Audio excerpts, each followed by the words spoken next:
Welcome to Center for Transatlantic Relations, SARS, here at the Johns Hopkins University in Washington, D.C. at the conference, Iraq Economy, Challenges and Opportunities. So without further ado, I'm honored and pleased to welcome Ambassador Wiley to address us. Ambassador. Ladies and gentlemen, good morning.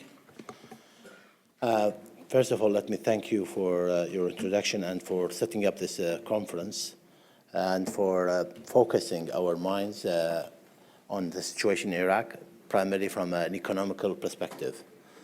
As you may know, whenever you watch the news, you find out that there is always a development of a type in Iraq, whether it is based on security, political, some economical development, and certainly the situation is changing on the day. One good theme you can find out when you look at the Iraq situation is that, for example, in relation to oil production and focused on the economical generation of revenue, that always has been a key focus and has been somewhat insulated from the daily political situations in a positive way.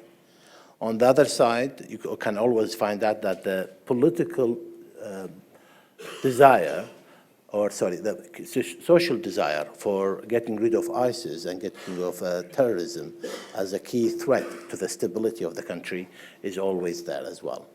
And we could see that clearly in the ongoing fight against terrorism. The fight we have now, for example, in Fallujah, what we had before, in Anbar, and Salahuddin, in Diyala, and what we will have ongoing in Mosul, means that we have the focus on trying to stabilize the country and getting rid of the key threat to the society. My name is Mark Kim, and I'm a former defense official. I ran the Middle East Bureau in the Department of Defense for a number of years. On the specific issue of Kurdistan, I, for one, am a strong believer in a unified Iraq, but one that's on more of a federal system. And I think the economy is an area that's proof of that value. You take a look at these countries like Sudan, where South Sudan declared independence and went off on their own, the situation is far worse. The fact remains, inside of the territory of Iraq, both in the Kurdistan regional area and the rest of Iraq, they do and can do far much better working harmoniously, not acrimoniously on the issue of the economy, but harmoniously.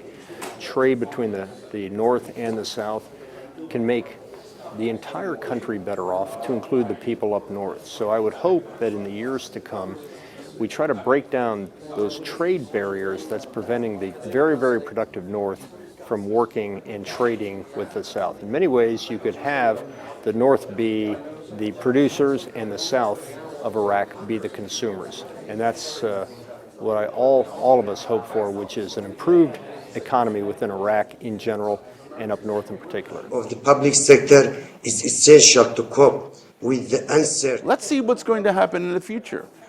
I don't know the future. I'm not a prophet. But what are the possibilities that could be? At the very least, people need to be able to have some control of their own destiny. And what does that mean? Maybe one of the possibilities could be a very large state like Switzerland, basically, with no central authority. They give passports. And each of the local areas controls its own destiny. For example, if you're talking about northern Iraq of today, what is Kurdistan? That the people there decide what they're going to do. The only thing they have is a passport from this big unit. My name is Joseph Pennington. I'm the Deputy Assistant Secretary of State responsible for Iraq. My advice for KRG is to work with the coalition and with the government of Iraq as partners in the common fight against Daesh. We are making good progress, and thanks in great part to the sacrifices made by Iraqi security forces and particularly the Peshmerga. I would pay my respects here today for those sacrifices, and we need to continue that work going forward to eliminate this threat and move on with the work of building the country.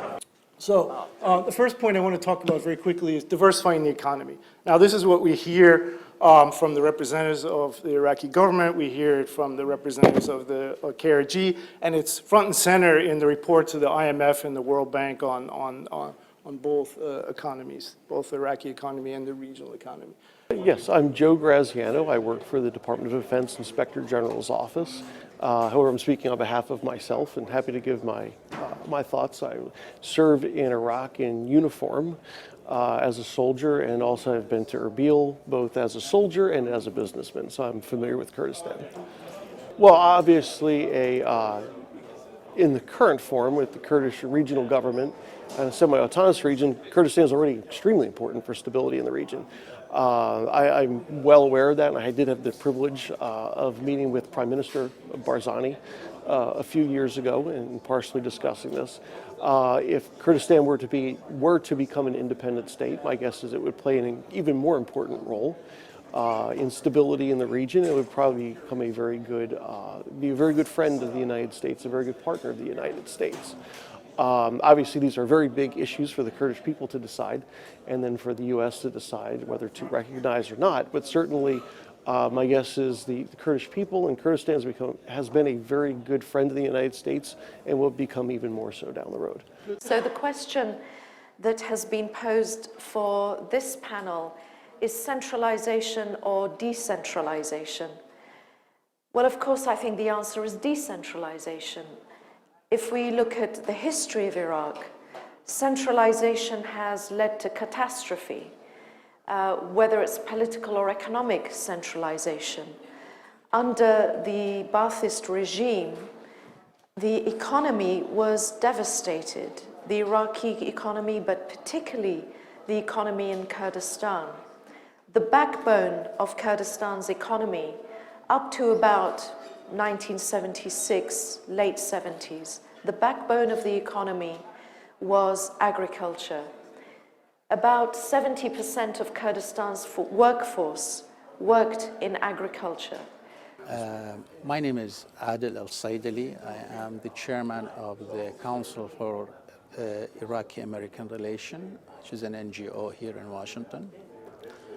Well, to answer the question about the Kurdish independency and the referendum they want to actually decide upon to have their autonomy, I think the Kurdish people has the right to decide, and this is, I believe, it is also given in the Iraqi constitution.